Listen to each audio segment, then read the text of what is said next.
Bismillahirrahmanirrahim. Assalamualaikum warahmatullahi wabarakatuh.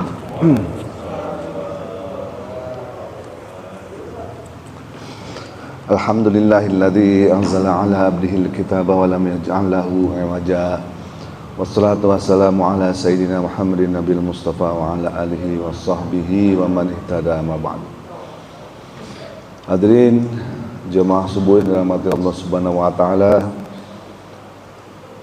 Puji dan syukur marilah senantiasa kita panjatkan kehadirat Allah Subhanahu wa taala atas begitu banyaknya limpahan nikmat kepada kita semua, sehingga pada pagi ini kita masih diberikan kesempatan dan kesehatan untuk menunaikan salat subuh berjamaah di masjid yang mulia ini, dan insyaallah kita akan lanjutkan dengan ta'lim.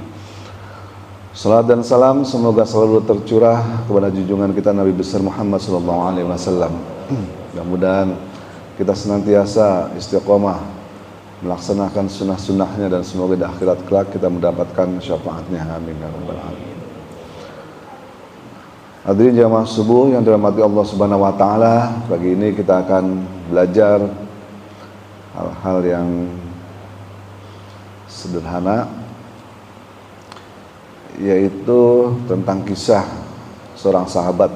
Kebetulan kemarin pas kita makan lontong sarapan, ada pertanyaan mengenai ilmu laduni. Nah, ini ada kisah seorang sahabat yang luar biasa, itu sahabat Sayyidina Ali bin Abi Thalib. Bahkan saking luar biasanya, satu-satunya sahabat yang punya dua gelar. Kalau sahabat yang lain cukup disebut dengan radhiyallahu an, tapi kalau Sayyidina Ali ada gelar tambahan karamallahu wajha, saking mulianya beliau ini. Kenapa Sayyidina Ali ini begitu mulia? Karena beliau, kata Nabi, dijuluki sebagai gerbangnya ilmu. Jadi kata Nabi, jika saya ini kotanya ilmu, maka Ali adalah gerbangnya ilmu. Untuk menuju kota ilmu itu harus lewat gerbang kan gitu. Maka Sayyidina Ali adalah gerbangnya. Luar biasa sekali. Baik, Sayyidina Ali radhiyallahu an, beliau adalah siapa beliau? Masih keponakannya Nabi ya. Keponakan Nabi sallallahu alaihi wasallam. Nah, beliau adalah putranya dari pamannya Nabi atau uaknya atau pamannya yang namanya siapa pamannya Nabi? Abi Thalib ya. Kan Ali bin Abi Thalib namanya. Berarti sepupunya Nabi, betul. Ali bin Abi Thalib. Kok sepupu? Ponakan Ali dengan Rasulullah itu sepupuan ya, sepupuan, karena ayahnya Nabi dengan ayahnya Ali itu kakak adik, jadi sepupu ya, adik kakak ya, sepupu. Ya betul. Jadi Ali bin Abi Thalib adalah sepupu Nabi Sallallahu Alaihi Wasallam. Beliau adalah salah seorang yang termasuk orang yang pertama kali masuk Islam, disebut dengan as-sabiqun nal awwalun. Orang yang pertama masuk Islam, dia itu masuk Islam pada umur sekitar 11 tahun. Jadi kalau yang lain masih belum masuk Islam, beliau adalah orang yang pertama kali dari golongan anak-anak terutama ya, umur 11 tahun. Sehingga belum akil balik hitungannya. Jadi kalau disebut sahabat yang dosanya itu masih 0 dan udah masuk Islam, Sayyidina Ali. Kalau yang lain kan dosa dulu tuh baru masuk Islam ya, dosanya dibersihin. Kalau ini enggak, memang dari kecil, dari mulai belum balik udah masuk Islam. Dan Sayyidina Ali ini tumbuh sebagai seorang yang luar biasa karena berada langsung di bawah didikan Nabi Sallallahu Alaihi Wasallam. Bahkan beliau dinikahkan dengan putri kesayangannya Nabi Sallallahu Alaihi Wasallam. Siapa istrinya? Ya, Siti Fatimah. Siti Fatimah nikah dengan Siti Fatimah, sehingga beliau itu adalah sepupu sekaligus juga menantu Nabi Shallallahu Alaihi Wasallam. Jadi kedudukannya sangat luar biasa. Siti Fatimah ini putrinya Nabi dari istri yang mana? Khadijah, ya Khadijah ya. Jadi bukan dari Aisyah, dari Khadijah.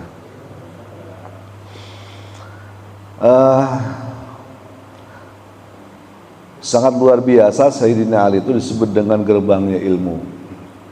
Jadi Allah Subhanahu wa taala dalam Al-Qur'an menjelaskan kemuliaan orang-orang yang berilmu. Di dalam surah Ali Imran dijelaskan ayat 18, A'udzubillahi minasyaitonirrajim.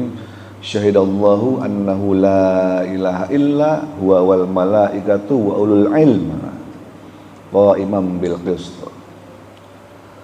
Allah bersaksi sungguhnya dirinya sendiri, Allah Subhanahu wa taala, dan kemudian para malaikat, dan yang ketiga disebut adalah orang-orang yang ulul ilm, orang yang berilmu.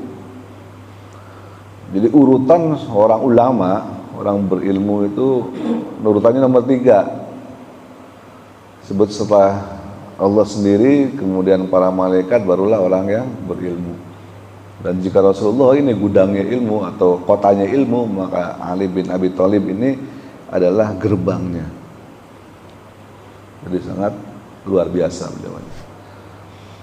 Tapi jangan dikira bahwa mungkin kita menganggap Sayyidina Ali berilmu paling tahunya cuma ilmu Al-Quran doang, paling hadis.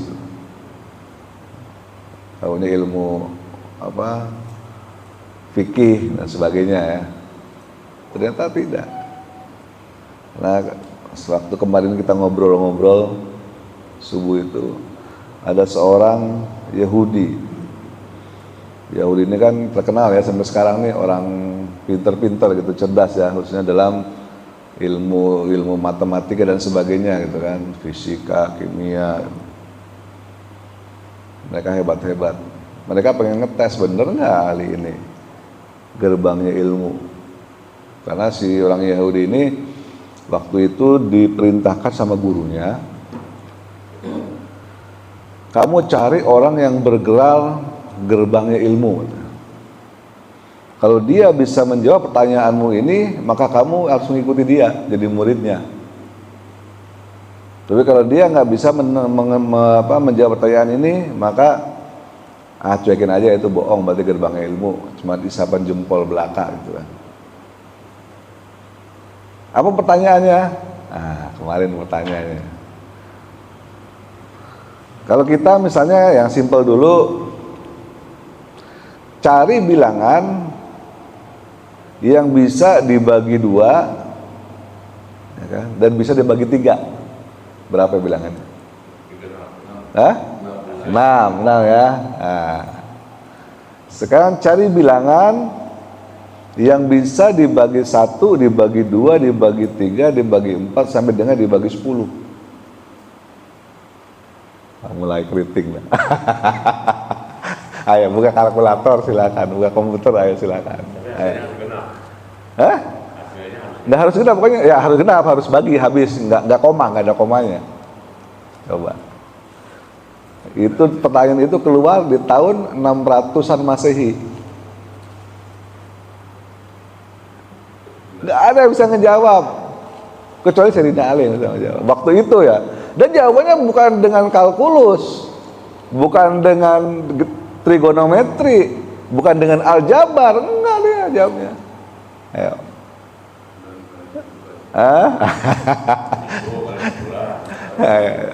Coba. Itu namanya orang yang punya ilmu laduni itu kayak gitu.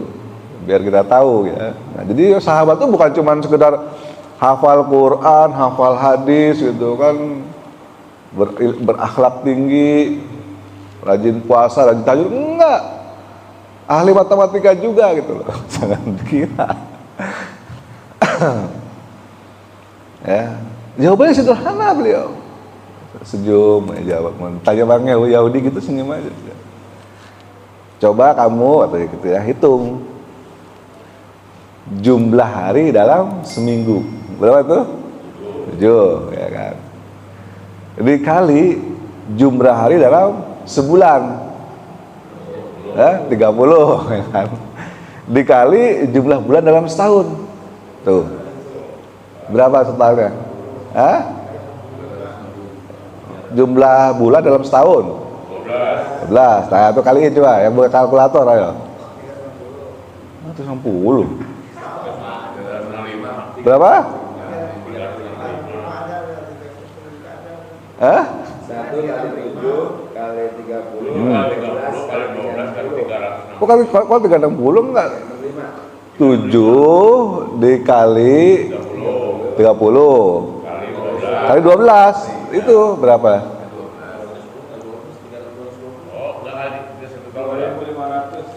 Nah, itu tuh siapa tuh yang jawab? 2520. Dihitung pakai komputer zaman sekarang, itu jawabannya. Ayo, gimana tuh? Dia tidak menggunakan rumus matematika, aljabar, nggak pakai kalkulus, nggak pakai trigonometri, pakainya simple. Jumlah hari dalam seminggu gitu. Bagaimana jawaban ini berhubungan dengan jumlah hari, jumlah bulan? Di mana akalnya gitu? Maksudnya logikanya tuh kok bisa gitu berkorelasi dengan jumlah hari itu dari mana taunya gitu? Dan itu pas, kok bisa pas? Zaman sekarang ahli matematika juga bisa menghitung itu, tapi ada rumusnya, pakai rumus. Teman saya itu dulu dia peserta olimpiade matematika. Saya tanya kayak gitu, bisa dia jawab, tapi bukan dengan jumlah hari, bukan. Dia bawa dulu kan papan tulis pakai kapur tuh, papan tulis yang besar itu dibuka sama dia, itu diturunin sama dia. Rumusnya tok gitu terus. Ada kali 10 menit, 15 menit tuh. Baru ketemu 2520. Ini jawabannya. Bener juga ya. Tapi dia pakai rumus. Kalau ini enggak pakai rumus. Jumlah hari dalam gitu, cuma gitu doang. Dalam seminggu, ya kan? Jumlah hari dalam sebulan kalikan jumlah bulan dalam setahun. Itu yang ngajarin siapa coba kayak gitu rumus. Korelasi antara ini dengan matematika dengan sehari-hari ini yang gampang, sehingga orang tuh gampang mengingat. Nggak nyambung dipikir-pikir. Kalau dikasih rumus, rumusnya begini-begini, siapa yang mau, yang bisa kan gitu. Kalau bukan peserta olimpiade yang paham. Ini kasih rumusnya cara ngitungnya begini, susah. Tapi itu dengan mudahnya seorang Sayyidina Ali menjawab pertanyaan itu, gampang aja, simple.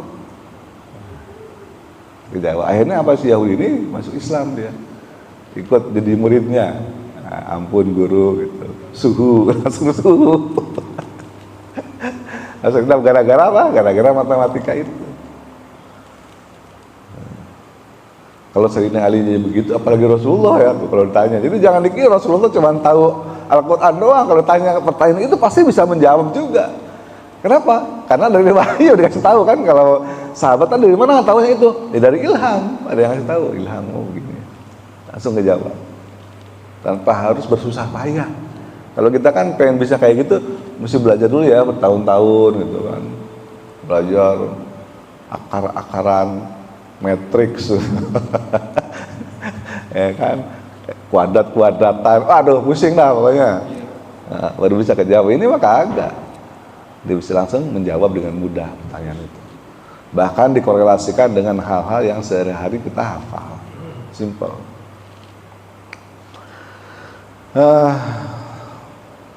Kisahnya banyak sih Bang ya. Ada yang iseng lagi, masa iya sih dia itu adalah gerbangnya ilmu. Dites lagi tuh, ya lagi-lagi orang Yahudi yang ngetes.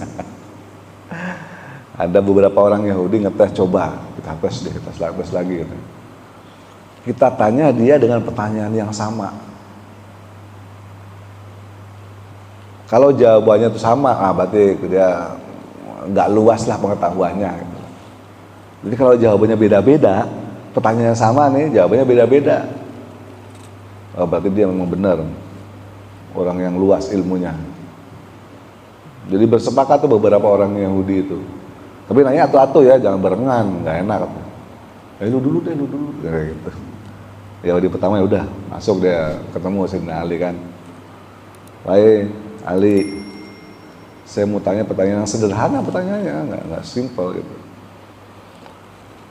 Sebelum kisah ini kita ceritakan, kalau kita sendiri nih, diri kita ditanya dengan pertanyaan yang simpel ini, kira-kira jawabannya apa? Pertanyaannya simpel, pilih ilmu atau pilih harta? Nah, ayo coba kira-kira. Kalau kita ditanya dengan pertanyaan kayak gitu gimana? Hah? Pilih ilmu. Masa iya tuh kan, diragukan. Masa iya gitu. Pilih ilmu. Kenapa pilih ilmu? Dengan ilmu bisa dapat harta. Oke, 2 plus. Sekarang enggak sekolah. Sekarang punya harta bisa dapat ilmu. Jadi gitu pertanyaannya. Ali tanya, pilih ilmu atau pilih harta? Dan kenapa? Ali bilang jelas pilih ilmu. Wah, gitu. Alasannya ilmu itu warisan para nabi. Kalau harta itu warisannya Fir'aun gitu. Warisannya Korun gitu. Kata dari Ali. Bener kan? Nabi kan bilang al-ulama warasatul anbiya, ya kan. Ulama itu pewaris para nabi. Nabi itu mewariskan ilmu, tidak mewariskan dirham dan dinar. Wah, benar juga ya. Oke. Udah, terima kasih, keluar. Nanti itu tanya temannya, tar dulu katanya. Sebat. Kasih jeda lah, jangan buru-buru gitu kan. Kalau buru-buru. Nah, kalau buru-buru kan kelihatan banget kita ngetes. Santai dulu lah, habis. Oke, baru masuk lagi dia, tanya lagi. Ali tanya. Pilih ilmu, pilih harta. Ilmu lah, kenapa alasannya? Beda lagi deh jawabannya. Lagi. Ada Ali bilang, ilmu itu akan menjagamu. Tapi kalau tapi harta, dialah yang harus kau jaga. Enggak? Coba kita punya ilmu, perlu nggak ilmunya digembok, diberangkas gitu kan, di bawah kasur kan nggak perlu. Ilmu itu menjaga kita. Orang berilmu, coba lihat kiai-kiai besar itu kan, yang ini datang para ulama, kalau datang kan pasti dikerubutin orang-orang, banyak yang pengawalnya segala macam, ada asistennya, ada apa. Wah, pokoknya dimuliakan lah. Tapi kalau harta, bingung kita, punya duit, jangan 100 miliar, bagaimana nyimpennya gitu kan, bingung, nyimpen di bank, takut dikira korupsi. Biasanya juga kagak pernah megang duit segitu, tiba-tiba kan bingung, mau nyimpen di brankas, takut kebobolan maling, dirampok, mau nyimpen di bawah bantal, ya kan, takut diambil sama bini. Susah kita punya harta itu, ribet, mesti dijagain, mesti hati-hati, takut hilang, takut kecolongan, takut kebakaran, macem-macem deh, tidur nggak tenang gitu. Duh, duit gue gitu gimana kalau tiba-tiba ada yang rampok datang nih, nggak pernah megang duit ya kan, 1 M tiba-tiba di duit kita di rumah ada cash 1 M, kira-kira bisa tidur nggak tuh? Coba bayangin, ya duit cash 1 M tuh di rumah, bingung naruhnya kita, tidur gelisah, bingung. Hah? Iya, berapa ada duitnya, ya kan? Jadi kalau punya ilmu enak, nggak usah dijaga, nggak usah ribet-ribet nyimpan di mana, pusing mikirin keamanannya, nggak usah. Ilmu itu menjaga kita. Kalau harta, yang jaga. Tuh. Dah selesai kan, si Yahudi. Balik lagi yang lain, yang ketiga. Giliran ente, siap. Ali, nah, pilih ilmu atau pilih harta? Ilmu lah. Kenapa pilih ilmu? Nah, kita ada alasannya lagi. Apa kira-kira yang ketiga? Alasannya ilmu itu bisa memberi syafaat di akhirat. Kalau harta mah dihisab, ribet urusannya. Harta. Bahkan hisabnya 2 kali kalau harta. Dari mana engkau dapat, kemana engkau belanjakan. Makanya sahabat Nabi yang paling belakang nanti, paling ujung masuk surga, siapa? Abdurrahman bin Auf paling ujung, karena dia paling kaya. Yang lain mah udah enak-enak di surga, dia masih dihitung duitnya, semua hartanya dihitungin sama malaikat, dihisab. Dari mana kau dapat, kemana kau belanjakan. Ribet urusannya. Kalau ilmu kan memberi syafaat orang berilmu. Ilmu akan mengalir terus pahalanya sampai di alam kubur. Kalau kita mengajarkan satu ilmu aja yang simple-simple dan itu diamalkan orang tersebut, bahkan kita sudah mati sekalipun masuk alam kubur, pahalanya ngalir terus. Makanya tahsin di sini walaupun muridnya cuma 2, saya lakuin dah. Kan siapa tahu ngalir terus pahalanya ya. Itu yang di jalan tol, yang punya jalan tol gimana? Hah? Yang punya jalan tol. Maksudnya? Dia kan masuk dapat duit, keluarnya kemana, duitnya dari mana? Ada macam-macam ya, nggak usah jalan tol. Kita aja dulu dapat duit dari mana, keluarnya kemana kan? Gitu. Jadi pilih ilmu, pilih harta. Temannya beda-beda cuy. 3 kali tanya sama kita. Mau tanya lagi ya? Iya tanya terus aja. Kita pengen tahu. Ya udah tanya lagi, ente gilirannya. Nah, gitu. Tanya lagi yang lain. Ali, tanya. Pilih ilmu, pilih harta. Ya ilmu lah. Kira-kira apa lagi jawabannya tuh?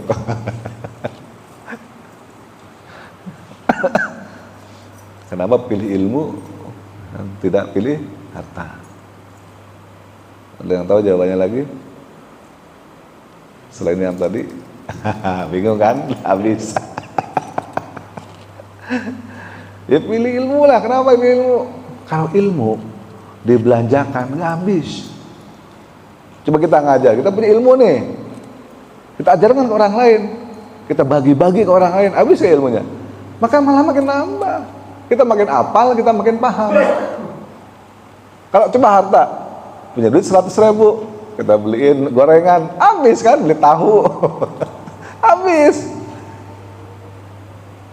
Ilmu kalau dibelanjakan, bertambah, bukan berkurang. Tapi kalau harta dibelanjakan, berkurang, makin lama makin habis. Kan ribet. Hah? Gimana? Maksudnya gimana? Besok ada yang milih ilmu kan? Hah? Jadi besok ada yang nambah 1 kita jadi tambahan Ustaz. Ya. Gitu. Jadi akhirnya si orang-orang Yahudi ini nyerah dah, udah. Akhirnya masuk semua tuh bareng tuh ke situ. Masuk. Maaf tadi kita ngetes gitu, ngomong dia, ya saya udah tahu kalian ngetes itu. Ya kan, kalaupun kalian tanya terus sama saya, jawaban saya akan beda-beda terus, dia bilang gitu. Akan ada sama, terus tanya sama, jawabannya akan beda-beda. Tuh, saking luasnya ilmu beliau, dijuluki dengan gerbangnya ilmu. Sayyidina Ali. Kisahnya macam-macam ya, luar biasa Sayyidina Ali itu. Di samping ilmu juga akhlak beliau yang sangat tinggi. Jadi suatu saat beliau agak kesiangan, mau sholat subuh nih, jalan dari rumahnya ke masjid kan, agak kesiangan lah subuhnya, agak terlambat. Begitu beliau keluar dari rumah, di depan beliau ada orang tua. Orang tua kan tahu sendiri jalannya kan. Loh, kupluk gitu, lama gitu, ini buru-buru, aduh, ini tadi udah mau komat nih gitu kan, ibaratnya gitu. Kita pernah merasakan gitu ya, buru-buru nih udah mau komat ya. Atau udah kedengar komat, Allahu Akbar, la ilaha illallah, gitu, mau berangkat. Tapi di depannya ada orang tua, yang mau ke masjid juga sama, enggak ke masjid, pokoknya arahnya tuh ke arah masjid gitu. Sehingga Sayyidina Ali berpikir, waduh nih orang mau ke masjid itu orang tua ya. Itu Sayyidina Ali, saking dia menghormati orang tua, nggak berani ngeduluin. Jadi dia jalan pelan di belakangnya gitu. Nggak enak kalau ngeduluin orang tua tuh nggak sopan. Gitu. Kalau kita kan, wah buru-buru ke masjid, langsung zut buru aja, bodo amat orang tua lama amat jalan, zut disusul sama kita. Benar nggak? Sayyidina Ali nggak. Kata orang tua dia menghormati orang tua tersebut, nggak mau dia ngeduluin dia. Padahal itu udah komat di masjid kedengeran, dia pelan aja. Sampai di masjid, pas banget Rasulullah masih ruku, jadi ikut bisa ruku, jadi nggak sampai masbuk, ruku, bersolat seperti biasa. Setelah sholat, para sahabat tuh nanya yang lain, Ali mah nggak tahu. Ya Rasulullah, tumben hari ini engkau kok ruku lama banget? Biasanya kalau ruku kan ya paling semenit lah, 2 menit, ini sampai hampir 10 menit ruku. Kenapa ya Rasulullah? Aku juga bingung katanya. Nabi juga bingung gitu. Waktu saya ruku mau berdiri, itu malaikat Jibril nahan saya, tunggu saya tuh pakai sayapnya. Jadi saya nggak bisa berdiri ruku. Rasulullah udah mau tidak berdiri, nggak bisa dia berdiri. Malaikat Jibril, loh kenapa begitu Jibril? Nah itu dia, saya mendapat laporan katanya. Bentar lagi Jibril datang, lapor ke saya. Benar tuh Jibril datang. Assalamualaikum, Rasulullah. Bril, apa ente tadi? Gitu ibaratnya kita. Bril, apa ente kali? Aneh mau berdiri gitu kan? Tidak kok ente nahan punggung aneh gitu. Maaf ya Rasulullah. Kalau Allah memerintahkan saya, Allah melihat itu sahabatmu tuh Ali di belakang orang tua lama banget jalannya gitu kan, kasihan nanti sholat subuhnya telat. Jadi gitu, jadi supaya sholat subuh tetap nggak telat gara-gara barokahnya, gara-gara hormat sama orang tua, sampai malaikat Jibril turun tangan. Allah perintahkan, tunggu dulu Sayyidina Ali, tunggu sampai datang. Oh, coba. Adabnya gimana ya Pak? Hah? Adabnya gimana? Adabnya kita tinggalin orang tua itu atau kita harus bantu orang tua? Iya adabnya kalau mengikuti Sayyidina Ali ya, gitu, sabar gitu gimana. Tapi itu nggak tiap hari terjadi, maksudnya beliau biasanya sholat subuhnya duluan sampai masjid gitu kan, biasanya gitu. Cuman kebetulan. Sering Hah? kalau masuknya jalan-jalan.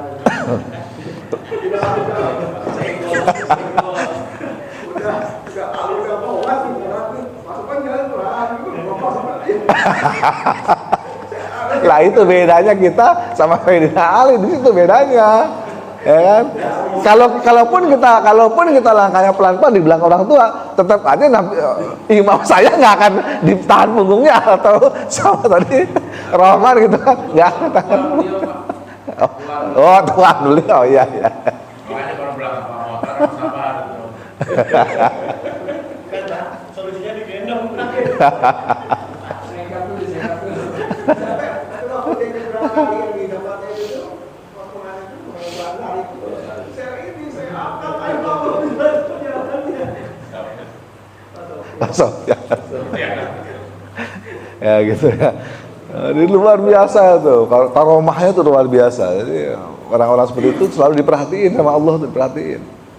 Kalau Allah tidak perhatiin seseorang, maka hidupnya jadi enak, apa-apa jadi gampang. Tapi kalau Allah nggak perhatiin kita, bodo amat. Si Anu, si ini, si Ana, bodo amat. Atau selalu dah mau ngapain gitu. Udah. Ya kita biasa-biasa susah hidup kita. Apa-apa mesti usaha gitu, apa-apa mesti ini susah. Kalau diperhatiin sama Allah, gampang hidupnya. Udah lagi kisah lagi ya. Kita dongeng aja hari ini. Jadi waktu itu Fatimah radhiyallahu anha di rumahnya punya uang 6 dirham. Sayyidina Ali datang nih, capek dari habis kerja lah. Kata rumah, Assalamualaikum, istriku, lapar nih, ada makanan enggak? Wah, enggak ada, makanan di rumah. Tapi aku ada uang nih 6 dirham, kamu beli deh, sana makan. Pasar. Oh ya udah, oke. Kasih duitnya 6 dirham. Berikan sama istrinya nih buat beli makan, terpulang ya bawa makanan, gitu kan. Begitu jalan-jalan, begitu baru keluar rumah, ya kan? Ada pengemis. Nah, bingung kan? Ya, saya belum makan gitu. Tuan itu kan udah 2 hari saya nggak makan, lapar banget, tolong saya. Udah bingung. Punya duit 6 dirham kan gitu, nggak dikasih, gimana? Akhirnya ya udahlah, kasihlah. Semua ini buat kamu aja. Nggak bisa apa-apa, dia akhirnya habis duitnya. Dia habis, nggak jadi deh dibeli makanan kan. Jalan dengan apa namanya, aduh gimana ya, gua mesti bilang apa bini gitu.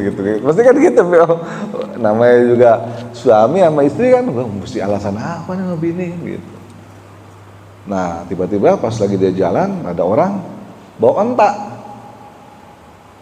Pak, ini saya udah keliling-keliling nih kota Madinah, saya lagi mau jual onta gitu. Tapi nggak ada yang mau beli sampai sekarang, tolong dong bantuin saya jual onta gitu. Bapak bersedia nggak? Ya kan namanya Sayyidina Ali kan dia emang nggak bisa menolak orang pengen minta tolong ya. Ya udah, ontamu kamu jual berapa ya? Katanya 100 dirham deh. Ya udah, kita deal ya. Ini saya beli 1 dirham ya. Tapi nanti saya jual dulu, saya nyari pembelinya kayak gitu. Oh ya udah Pak, saya tungguin sini. Ya, pergilah ke pasar bawa onta tuh Sayyidina Ali. Begitu mau nyampe pasar, tiba-tiba ada orang dengan buru-buru datangin dia. Pak, Bapak mau ke pasar mau jual onta ya? Iya. Wah, saya beli deh, saya lagi butuh banget nih hari ini. Berapa jual? 300 dirham deh, kata Ali gitu. Ya udah nggak banyak basa-basi lagi, buru-buru dia. 300 dirham kasih nih. Makanya oh ya. Saya bingung, 300 dirham. Temuin lagi bapak yang tadi. Pak nih 100 dirham. Dia dapat untung dong, 200 dirham kan gitu. Nah, belilah dia makanan. Pulanglah ke rumah. Nah, begitu di rumah, sebelum nyampe rumah beliau ketemu Rasulullah. Rasulullah senyum aja sama Sayyidina Ali. Ya Rasulullah, kenapa kau senyum aja ngelihat aku, katanya gitu. Tadi kamu ngapain, katanya gitu. Ya ceritalah ya gini. Kamu tahu nggak? Itu yang jual onta siapa ya? Enggak. Itu yang bawa onta, jual onta ke ente. Itu malaikat Jibril tuh, gitu Pak. Gitu. Itu yang beli onta, tau nggak? Itu malaikat Mikail. Tuh. Gimana caranya kayak gitu? Ya kan? Orang yang diperhatikan oleh Allah selalu dibantu, nggak usah khawatir. Jadi kalau pas di Mekah gitu kan, berangkat haji kan, tiba-tiba ada pengemis, lah hati-hati, bisa jadi malaikat. Ya kan, malaikat berkeliaran kan gitu. Karena ada orang yang nggak mau apa gitu, minta nggak dikasih, duitnya hilang. Banyak tuh ceritanya kayak gitu, orang naik haji kan. Kenapa? Jangan-jangan itu malaikat, bukan orang. Kita nggak pernah tahu, gitu. Namanya tanah haram kan begitu.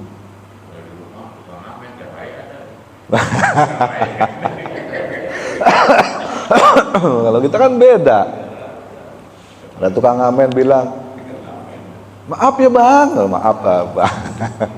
Kan ada yang di pengemis di lampu merah minta ini. Nah, ya gitulah, kita bedanya itu. Kalau Sayyidina Ali duit cuma segitu-gitunya, ya dikasihin semua sama dia. Ya kita jangan, ya kita nggak bisa deh sampai kayak gitu, kita duit yang dikit dompet, ya, cuman tinggal cepeknya misalnya kan, nggak ada lagi. Terus ada orang minta, emang kita kasih semua? Kagak, paling kita 100.000 kan begitu. 1.000 dah. Paling gede 10.000. Padahal duit kita cuma 100.000 nih tinggal selembar-lembarnya gitu kan. Kembalian, bentar ya Pak. Beli dulu deh, kembaliannya. Itu kita bedanya. Misalnya Ali enggak, duit segitu adanya dikasih semua segitu. Ya kita mah belum bisa di tahap itu ya, susah gitu kan. Karena kita masih mikir, nanti bagaimana gitu. Maksudnya Ali enggak, kasih aja dulu. Urusan belakang ya kita belum bisa kayak gitu deh. beda levelnya, makomnya beda gitu. Jadi jangan coba-coba melakukan makom itu. Yang ada nanti kita bukan ketemu sama onta, dia main bini kan gitu. Pengen ngikutin Ali ada pengemis kasih semua kan. Begitu jalan ada yang jualan onta, mana yang jualan onta nih nggak ada. Semana malaikatnya dikasih. Pengen ketemu Jibril soalnya begitu tuh, pengen ketemu Mikail. Kalau kita ketemu Israel ntar jangan-jangan gitu. Di rumah. Ya, ini luar biasa Sayyidina Ali. Rasulullah sangat menyayangi beliau sampai-sampai ya satu-satunya diterima menjadi menantu beliau adalah Sayyidina Ali. Karena yang melamar Sayyidah Fatimah itu banyak, sahabat-sahabat lain pada melamar, tapi ditolak semua sama Nabi. Saya mau mempersunting Fatimah, datang ke rumah yang lama. Duh maaf ya, ini udah ada yang ini. Udah ada. Orang Nabi apa nungguin Sayyidina Ali, Ali kok nggak ngelamar-ngelamar sih gitu. Nungguin, waktu datang ngelamar, langsung diterima, udah kamu terima. Sayyidina Ali itu gerbang ilmu itu apa dia belajar terdapat mukjizat atau bagaimana? Ya karena beliau kan memang dididik langsung oleh Nabi dari kecil, ikut Nabi dari kecil. Ilmunya tuh luar biasa. Namanya orang ikut Nabi bukan kayak kita aja. Kalau kita aja ikut ulama gitu kan, di satu rumah dengan ulama itu, ikut ngaji bareng sama dia, pasti ya pinter kan gitu.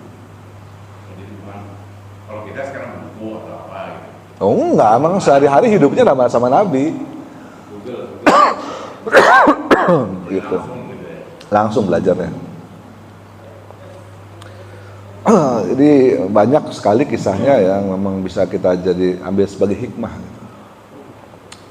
Baik, mungkin kisah terakhir yang Pernah ditanya sama Yahudi ya, terus dia nggak bisa jawab. tanya kali. Nah, iya, tanya kali. Pasti. Ada beberapa pertanyaan. Di samping ilmunya, akhlaknya, juga kejujurannya dan keadilannya. Nah, tadi kan udah kita cerita ilmu ya, akhlaknya udah. Dan beliau juga orang yang jujur. Nah lagi-lagi nih dia berurusan dengan orang Yahudi lagi-lagi nih, bisa terakhir ya. Jadi suatu saat beliau tuh kehilangan baju besi kesayangannya yang biasa dipakai buat perang. Ada baju besi itu kan, buat perang. Hilang baju besi saya kemana ya? Katanya. Baru kesayangan itu.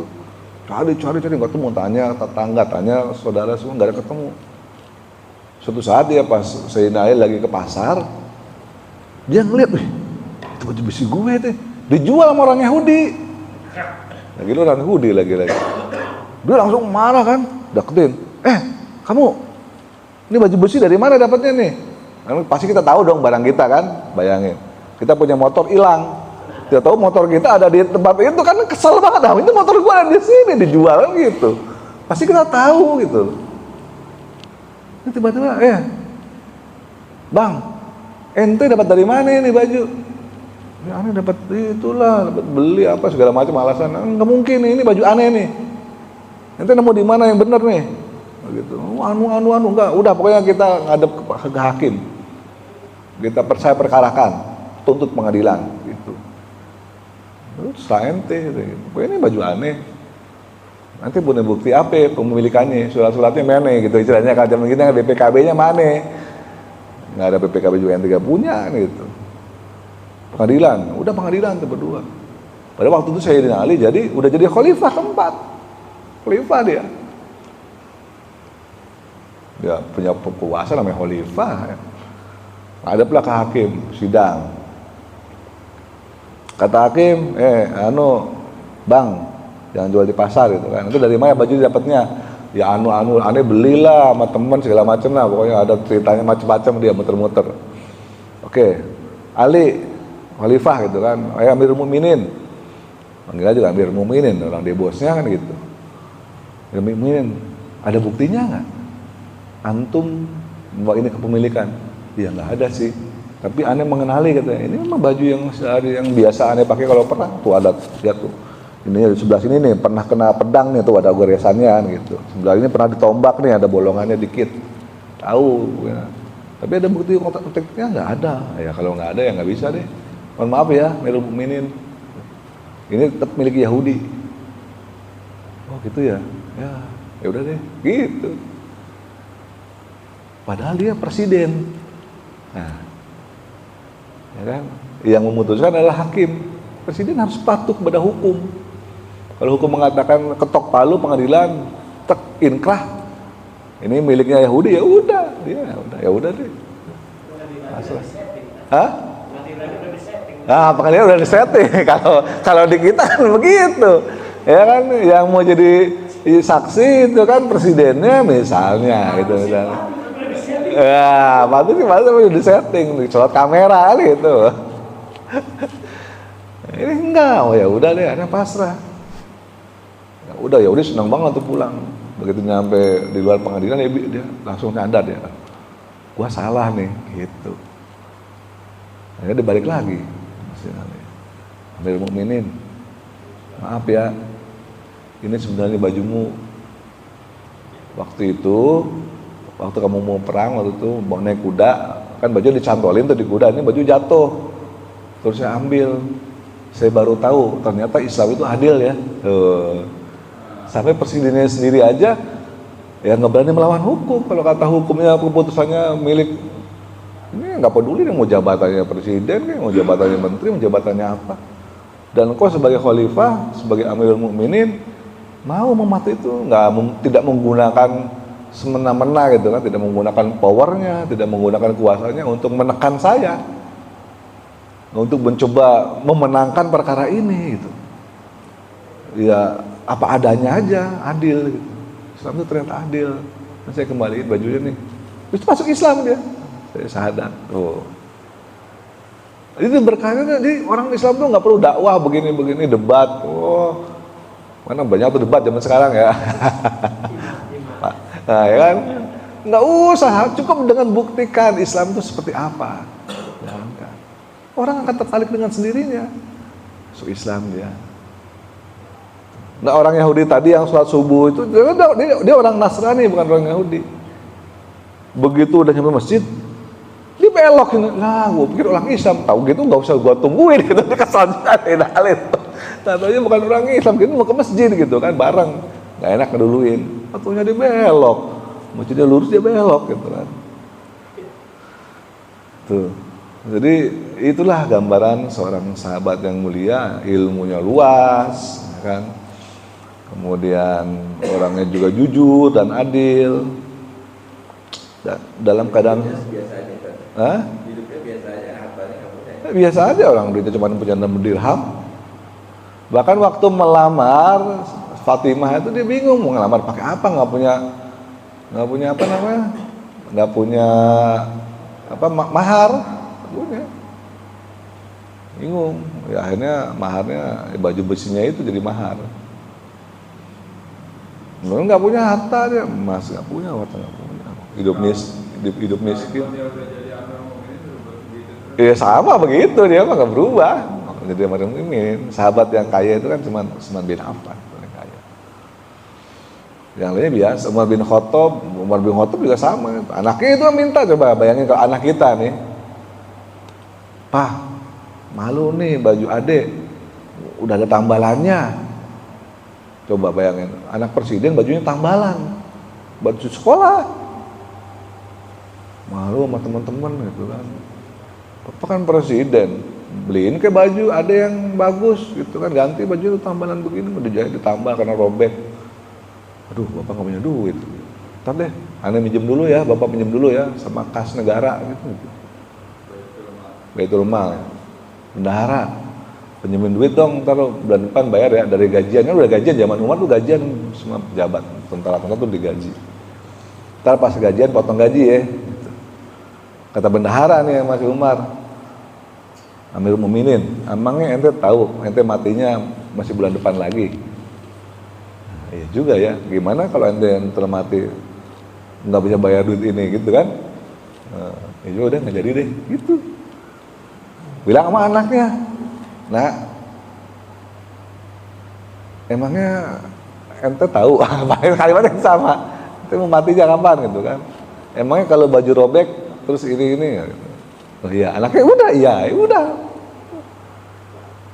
Ibnu Umar itu terkenal dengan riwayat hadis itu. Jadi akhirnya ya udah seperti itu aja hidupnya. Apa adanya, hidup itu apa adanya. Udah nggak ada, maksudnya kita mah gengsi ya, presiden masa tidurnya di bawah pohon korma gitu kan. Umar kan begitu.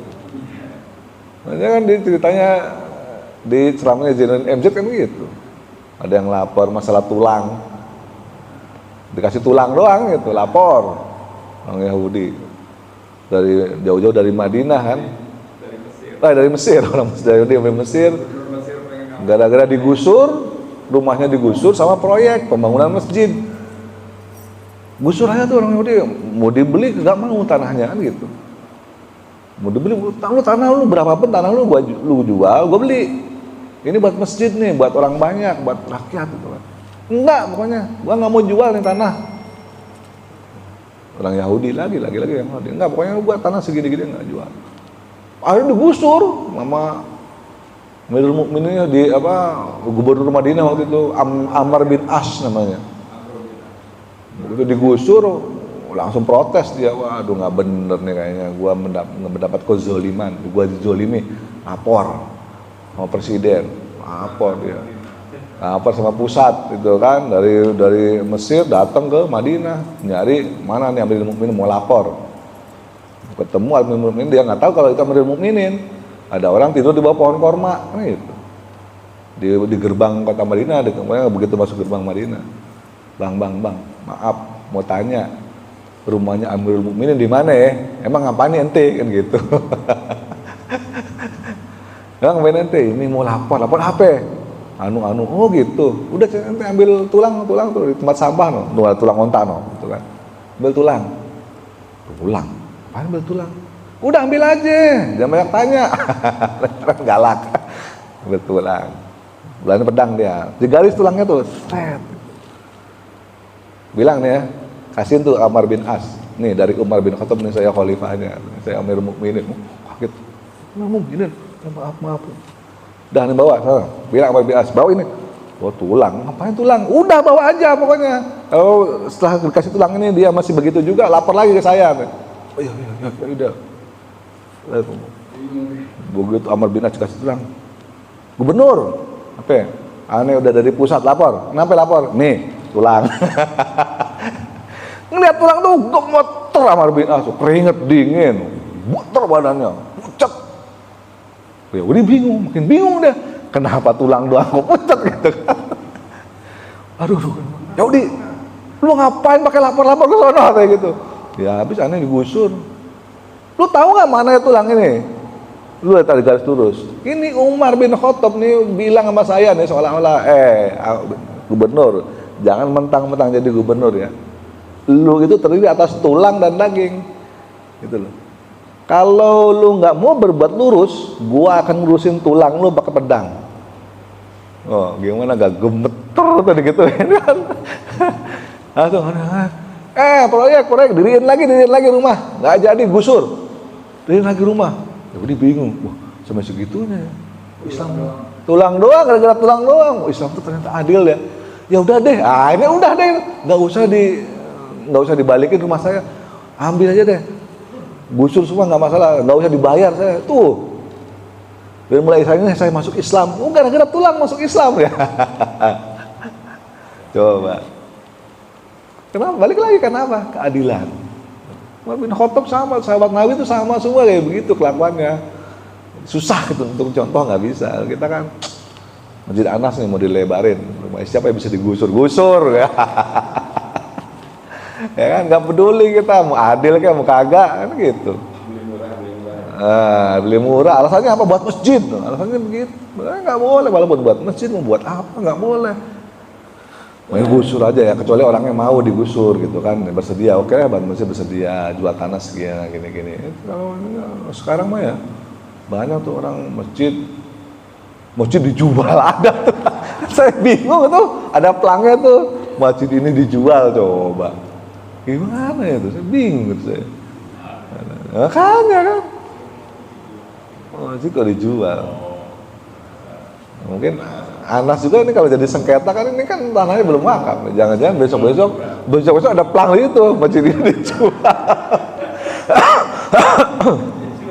Bisa jadi seperti itu kan gitu. Nah, itulah zaman sekarang seperti itu ya. Nah, mudah-mudahan kisah simple ini, amin, amin. Ya, kayak gitu. Saudara ini bisa menginspirasi kita semua ya untuk bisa lebih semangat dalam belajar, lebih dermawan dan juga lebih berakhlak. Itu yang kesimpulan yang bisa kita ambil dari kisah sederhana mengenai Sayyidina Ali ini. Mungkin ada yang bertanya? Atau sudah jelas kayaknya ya? Ilmunya apa tadi ilmunya? Hah? Ilmu apa tadi? Ilmu laduni. Ilmu laduni itu kayak gitu. Ilmu yang didapat tanpa harus belajar. Ilmu laduni. Kalau kita kan, bukan kalau tidak, tiba-tiba datang ilmunya. Ya itulah namanya ilmu laduni, itu karomah. Kalau bahasa sahabat karomah, kalau Nabi kan mukjizat. Kalau sahabat namanya karomah. Jadi kalau karomah itu ya ilmu apapun dia bisa. Orang tiba-tiba datang ilham gitu aja, atau bisa gitu kan. Nah itu dia, dekat yang punya ilmu, dekat sama Allah Subhanahu Wa Taala gitu. Gimana Pak Zul? Waalaikumsalam warahmatullahi wabarakatuh. Luar biasa ya. Kita katakan kepada Sayyidina Ali ya, sangat luar biasa. Sampai-sampai apa ya? Pengikut kaum Syiah itu sendiri mengatakan bahwa malaikat itu salah alamat ya. Oh iya. Mengatakan salah alamat mereka itu. Harusnya wahyu utama itu turunnya bukan kepada Muhammad tapi pada Ali. Ali gitu. Ya. Kemudian ini mau nanya, pada saat Rasulullah akan hijrah itu kan Ali itu diminta untuk menggantikannya tidurnya Rasulullah gitu ya di rumah, karena para pakar Quraisy ini udah tahu bocoran. Rasul mau berangkat nih, mau hijrah ada bocoran. Ya. Orang ditungguin depan rumahnya keliling, gitu, jagain, ya kan? Belum hijrah, malam hijrah, jadi kan. Tapi alhamdulillah Rasulullah itu Rasulullah diselamatkan lah ya. Ya mereka para kafir tidurkan dan Sayyidina Ali pada saat setelah Rasulullah berangkat bersama Rasulullah Abu Bakar, terus Ali dibangunkan, dikutuk-kutuk sampai siang loh, kok udah keluar ada orang. nanti gitu, nanti itu dia nanti ada orang. Ada orang. Nah itu Sayyidina Ali itu pada saat menggantikan Rasul itu usianya itu umur berapa ya? Dan apakah sudah jadi status belum itu? Atau hijrahnya kemudian berapa lama setelah Rasulullah bersama Abu Bakar hijrah dan menyusul ke Madinah? Terima kasih. Ya. Assalamualaikum. Jadi waktu itu masih pemuda ya, berumur sekitar 20-an ya kurang lebih. Waktu udah 20-an memang dia ditugaskan untuk menggantikan Nabi tidur di ranjangnya Nabi. Nah, tentu dengan taruhan nyawa karena waktu itu rumah Nabi lagi dikepung, udah dikepung. Nyawa, artinya kalau tiba-tiba dia ditusuk gitu kan, sama itu yang mati Sayyidina Ali gitu. Rasulullah selamat. Ya udah Sayyidina Ali sih nggak ada masalah, mati kan apa? Sang badan ditidur di situ supaya orang-orang kan mungkin mengintip kan, wah masih ada nih Nabi masih tidur kan, ada celah diintip itu kan, masih tidur supaya orang-orang menyangka bahwa Rasulullah masih tidur. Rasulullah udah nggak ada di rumah itu, udah pergi gitu, udah hijrah duluan. Maka ya setelah Rasulullah hijrah begitu Sayyidina Ali paginya digerebek, seorang itu masuk ke kamarnya sama totong pedang sama tombak. Pak Ali mana Muhammad itu kan? Nggak tahu gitu bilangnya. Wah Muhammad nggak tahu gitu. Ya udah mereka tinggalin Ali begitu aja, nggak diapa-apain gitu. Ya setelah mereka pergi, Sayyidina Ali langsung hijrah ngikut usul Nabi di saat itu juga setelah selesai ini peristiwa itu. Dan itu tentu belum nikah ya, karena nikahnya kan di Madinah, nikahnya dengan Fatimah itu bukan di Mekah, nikahnya itu di Madinah. Setelah di Madinah baru beliau menikah. Masih waktu muda ya, nggak lama juga itu setelah hijrah ya, kemudian menikah di Madinah. Masih umurnya sekitar itulah, sekitar 20-an tahun itu. Gitu ya. Ada lagi? Baik, kalau tidak ada kita tutup dengan doa kafaratul majlis. Subhanakallahumma bihamdika asyhadu an la ilaha illa anta astaghfiruka wa atubu ilaik. Billahi taufiq wal hidayah. Assalamualaikum warahmatullahi wabarakatuh.